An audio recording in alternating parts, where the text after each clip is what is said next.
In today's video, I'm going to teach you how to use Steam Family. This is a fantastic feature for those who want to share their game library with family members or friends, all while keeping individual profiles and game progress separate. Let's dive into the steps and make this setup as smooth as possible. First things first, you'll need to open your Steam app.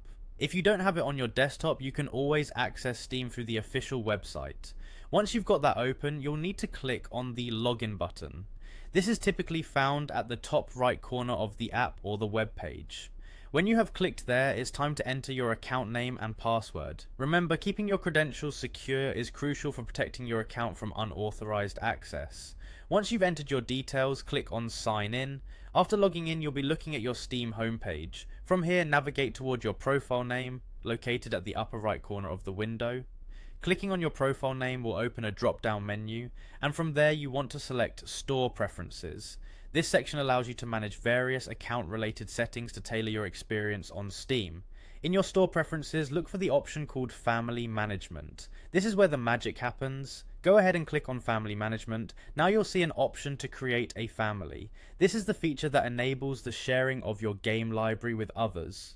Click on Create a Family to start the process of setting up your shared family group. Next, you'll need to type in a name for your family group. This could be anything that identifies your group, such as gaming buddies or family fun. Once you've decided on a name, type it in and click on the Create button to finalize setting up your family group.